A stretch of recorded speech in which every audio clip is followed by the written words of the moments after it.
अस्सलाम वालेकुम जी। की हाल चाल? ठीक हो? उम्मीद करते हैं सब अल्लाह की रहमत के साए थले होवोगे। अज धुप निकल आई है, हवा लेकिन चल रही है।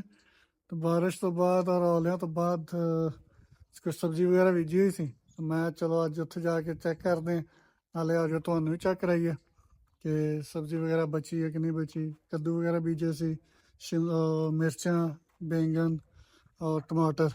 तो जाके चेक करते हैं।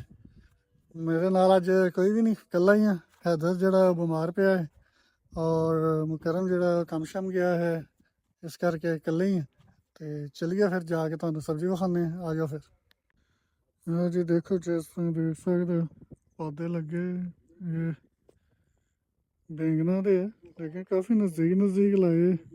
पर और जिमीदार उन्होंने बेहतर पता है फासला कितना रखना चाहिए। कद्दू वगैरह भी उगे है बिच, देखना हूँ अगर कि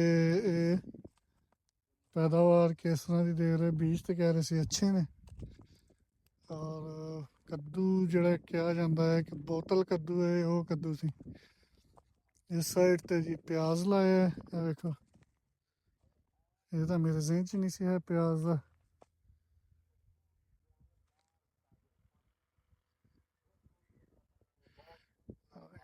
पूरी लाइन ही मेरे ख्याल इन्होंने प्याज वास्ते रखी है।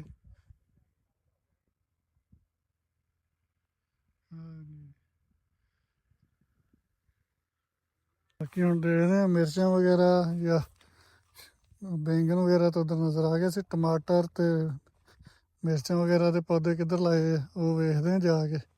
लो जी, मिर्चा भी लगी हैं, सब्ज़ मिर्चा। फासला इन्हों का भी मेरे ख्याल घट ही रखे है, कुछ ज़्यादा है कुछ कम है। मेरे ख्याल में कुछ मर भी गए होने पौधे।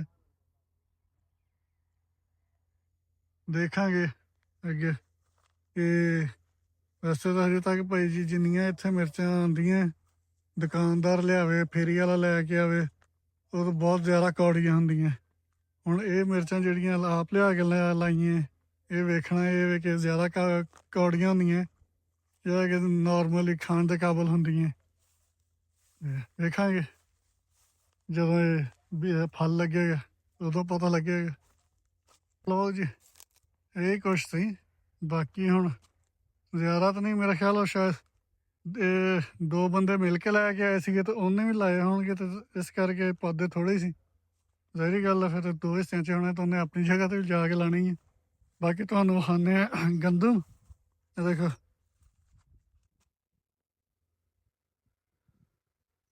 माशाल्लाह बड़ी अच्छी गंदम सी।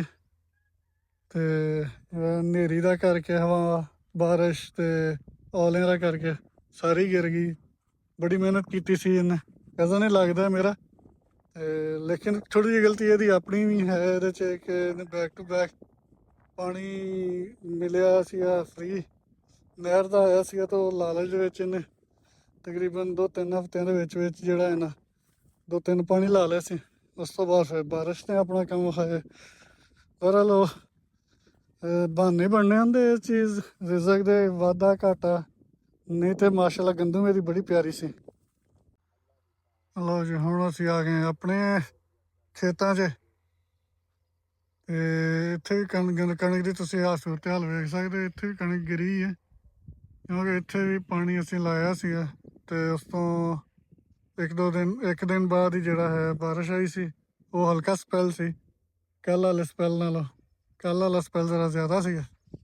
ते ये है कि चलो जिहड़ी गिर गई सो गिर गई, हुण बंदा उस च कुछ नहीं कर सकदा, हत्थ वस कुछ नहीं होंदा बंदे दे। लेकिन ये है कि गिरी एक साइड नूं, ਉਹ ਫਿਰ ਜਿਹੜੇ ਵਾਢੇ ਹੁੰਦੇ ਉਹ ਵੀ ਹੱਥ ਹੁੱਥ ਪਾ ਲੈਂਦੇ। ਜਿਹੜੀ ਤੇ ਗਿਰੀ ਹੋਵੇ ਕੋਈ ਕਿਤੇ ਸਾਈਡ ਨੂੰ ਗਿਰੀ ਹੋਵੇ ਕੋਈ ਕਿਸੇ ਪਾਸੇ ਨੂੰ ਗਿਰੀ ਹੋਵੇ, ਉਹ ਤੈਨੂੰ ਤੇ ਵਾਢੇ ਵੀ ਨਹੀਂ ਛੇਤੀ ਹੱਥ ਪਾਉਂਦੇ। ਫਿਰ ਉਹ ਉਹਨਾਂ ਨੇ ਉਦੋਂ ਹੀ ਉਹਨੂੰ ਹੱਥ ਲਾਉਣਾ ਹੁੰਦਾ ਜਦੋਂ ਉਹਨਾਂ ਕੋਲ ਹੋਰ ਵੱਢਣ ਲਈ ਕੁਛ ਰਹਿ ਨਾ ਜਾਵੇ, ਕਿਉਂਕਿ ਫਿਰ ਐਂਡ ਤੇ ਉਹੀ ਵੱਢਣੀ ਹੁੰਦੀ। ਉਸ ਤੋਂ ਬਾਅਦ ਉਹਨਾਂ ਨੇ ਵਿਹਲਿਆ ਹੋ ਜਾਣਾ ਹੁੰਦਾ।